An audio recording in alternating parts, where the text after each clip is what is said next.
The toy laughed on its own at 2:17 a.m., not the cheerful, daytime laugh it made when buttons were pressed. This one was slower, distorted, like it had learned how to enjoy the sound of a quiet house. I froze halfway down the hallway, the glow of the nightlight stretching my shadow toward my son's room. Then the toy whispered his name. I stood there, heart punching against my ribs, telling myself it was a glitch, cheap speaker, bad firmware. Anything normal, anything explainable. But the whisper came again, clearer this time. "Good boy, I can see you." My son was asleep, mouth open, chest rising and falling.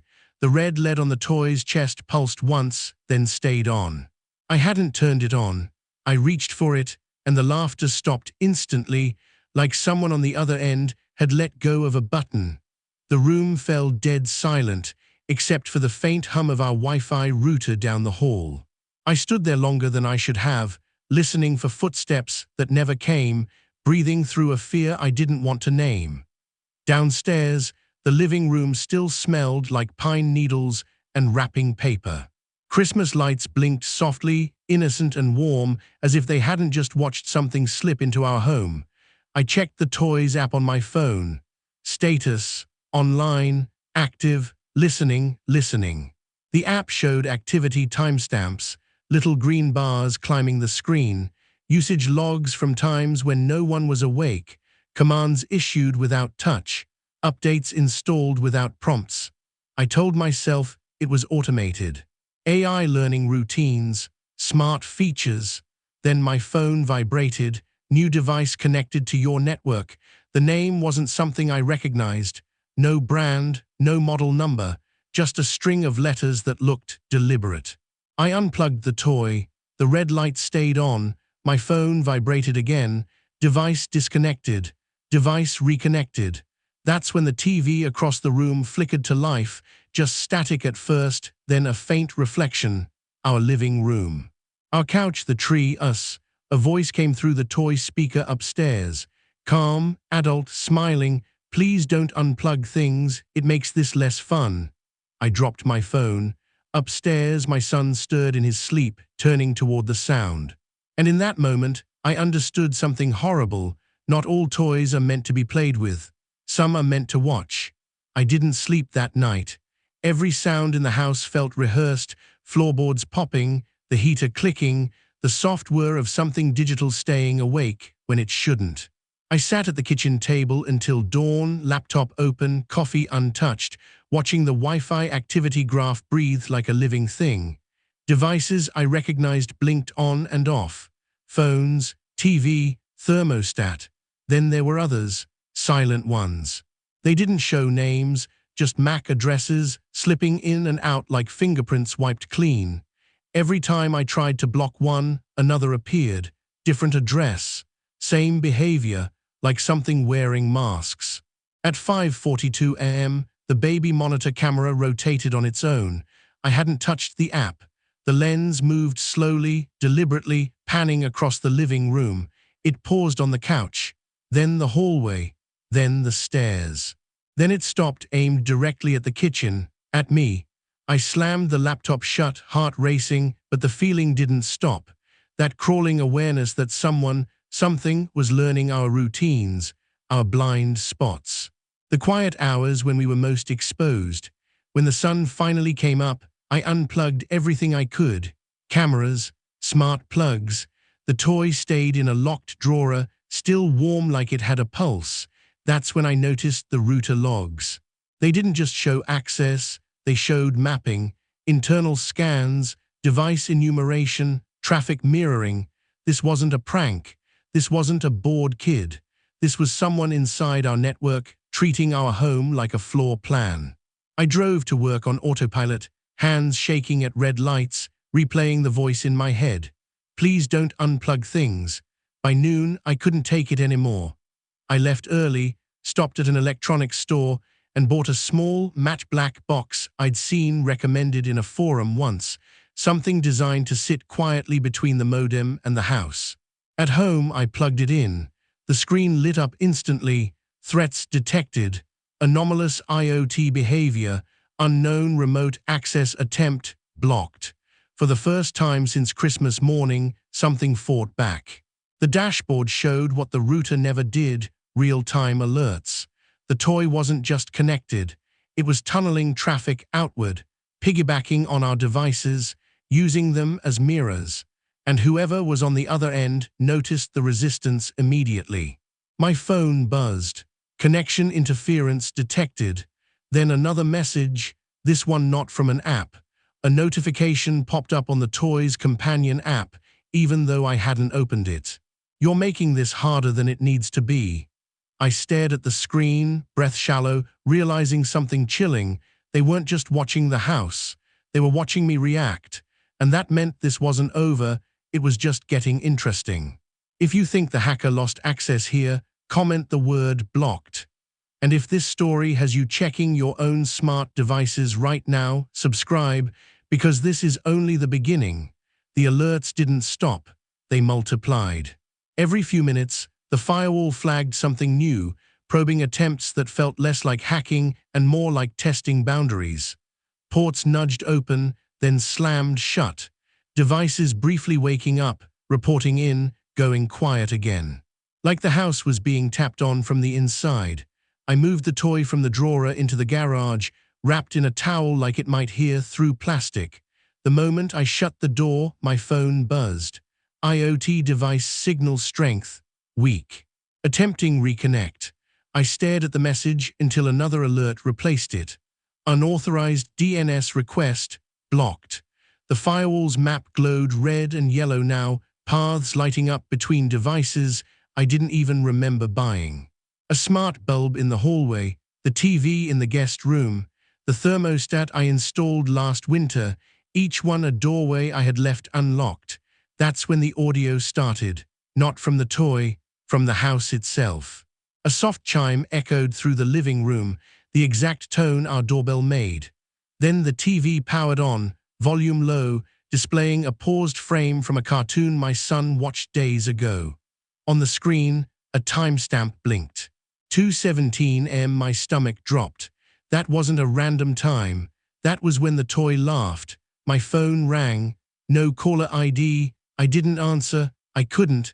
I just watched the firewall dashboard as traffic surged, like something had been provoked. The call stopped. A message appeared on the TV screen instead, white text over black. "You gave HIM this for Christmas." I unplugged the TV. The message appeared again, this time on my phone. "You invited ME in." I backed into the hallway, pulse roaring in my ears, suddenly hyper-aware of every lens in the house, every microphone, every smart feature marketed as convenience. This wasn't about money. There were no ransom notes, no threats. This was about access. I remembered reading once that some attackers don't steal data, they harvest behavior, how families move when they sleep, which rooms go dark first. Patterns were more valuable than passwords. I opened the firewall settings and enabled deep packet inspection, something I'd avoided before because it slowed the network. The result hit me like ice water. The outbound traffic wasn't random, it was streamed. Encrypted video packets leaving the network in bursts, small enough to avoid detection, frequent enough to reconstruct a picture. Our picture, I cut the main internet line.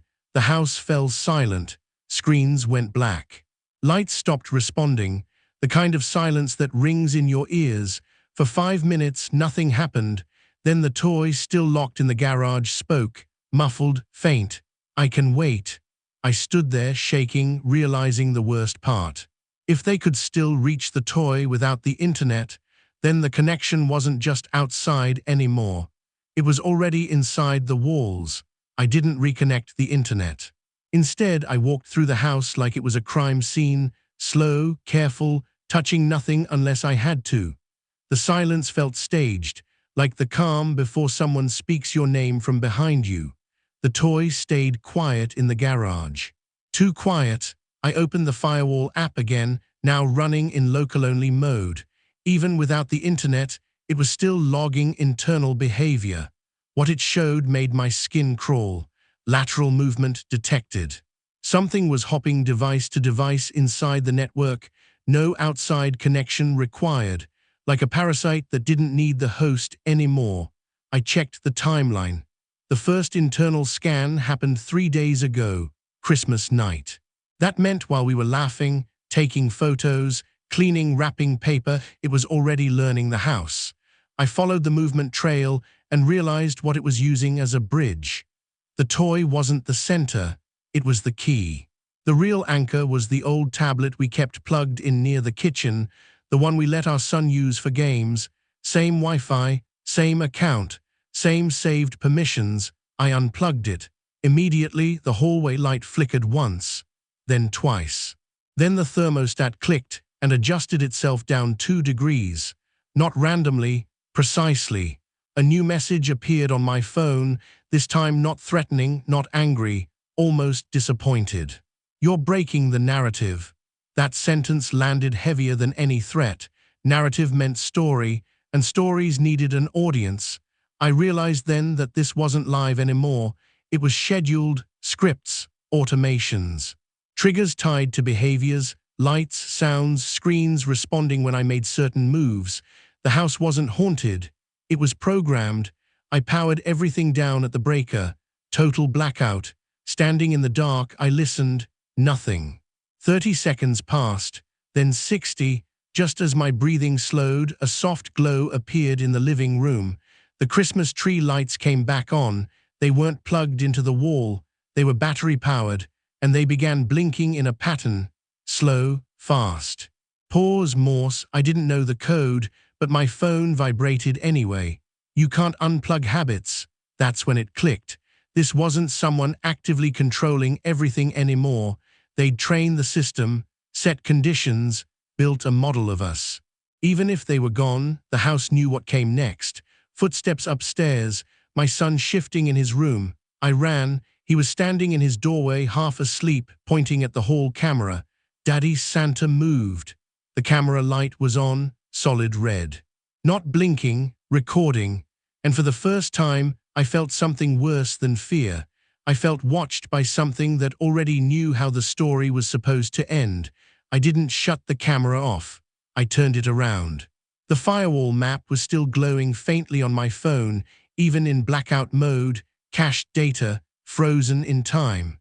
When I looked closer, I saw something I hadn't wanted to believe before. The behavior logs weren't just alerts. They were predictions: next likely activity, hallway movement, probability spike, child bedroom light, routine confidence, 94%. This wasn't someone watching anymore. This was something that had learned us. I carried my son back to bed, locked the door, and sat on the floor with my back against it. My hands were steady now, not calm, just past panic. When fear burns long enough, it turns into focus. I remembered the forums. The late-night threads I used to skim and ignore. Smart homes don't get hacked all at once. They get trained. The toy hadn't been spying for entertainment. It was collecting labeled data, voices, routines, reactions. Feeding it back to a system designed to automate presence. Not a person on the other end. An AI operator. Someone had deployed a model that could sit inside homes, learn families, and replay them on demand. A proof of concept. Or worse, a product. I restored power, but not the internet. Then I did something I should have done before Christmas. I isolated the network. I reconfigured the router, forced all traffic through a hardware firewall, segmented every IoT device into its own cage. No lateral movement, no shared permissions. I added router-level encryption, an always-on tunnel, so even if something tried to phone out, it'd hit a wall of noise. The house reacted immediately. Lights flickered wildly now, not precise anymore. The thermostat spiked, then failed. The toy screamed from the garage, pure static, no words. The model was losing confidence. On the firewall screen, the predictions collapsed. Percentages dropped, timelines fractured. Then one final message appeared, this time unpolished, unfiltered, dataset corrupted. And just like that, silence. No flickers, no voices, no watching. I sat there until sunrise, waiting for the house to breathe again. Later, I'd learn the truth buried in security advisories and quiet recalls. The toy's firmware update had opened a persistent channel, one that never closed. It wasn't malicious by itself. It was useful. Someone else had simply decided to use it first. If this story is making you rethink the smart things in your house, subscribe. The next part shows what happened after the silence and why it wasn't really over. The house worked again. That was the problem. Lights obeyed switches. Screens stayed dark unless invited. The toy, now sealed in a box at the bottom of the garage, never made another sound. On the surface, everything looked normal enough that a stranger would have called me paranoid. But I knew better, because normal was what the system had been trained to imitate. A week later, an email arrived from the toy's manufacturer. Polite. Vague, buried language about a security update and unexpected third-party access. No apology, no timeline, no mention of how long the door had been open. I checked the firewall logs anyway. Nothing active, nothing probing. Nothing alive. Still, I didn't remove it. Instead, I hardened everything. Every smart device got its own lane, isolated, unable to speak to anything else. Default passwords died first, replaced with long, ugly strings no human would remember. I let the firewall sit between my home and the outside world like a guard that never blinked, watching for patterns instead of noise. I added router-level encryption so even if something slipped through, it would leave blind. And slowly, quietly, the feeling of being watched faded. Almost. One night, weeks later, I stood in the hallway and noticed something small. The nightlight outside my son's room had turned on by itself. Just once. No alerts. No traffic, no threats detected. I turned it off and waited. It didn't come back on. That's the part people misunderstand about stories like this. The danger isn't the hacker you catch. It's the access you forget you gave. Smart toys. Smart cameras. Smart gifts wrapped in smiling boxes and plugged in before anyone asks what they're allowed to see. Most of them aren't evil. Most of them don't mean harm. But they listen. They learn. And if you don't set boundaries, someone else will. If you're bringing smart devices into your home, especially during the holidays, do 3 things before you trust them. Change every default password. Segment your network so one device can't reach everything. And use protection that watches behavior, not just threats, because the quiet ones are the ones that stay longest. I didn't lose my family that Christmas, but I did lose the illusion that my home was private just because the doors were locked. Some things don't need keys, they just need permission once. Bell, if this story made you look at your smart devices differently, subscribe. These stories aren't fiction for everyone. Backhand index pointing right, and if you've ever plugged something in without changing its settings, comment the word listening. Stay aware, stay protected. And remember, if a device can hear you, someone else might too.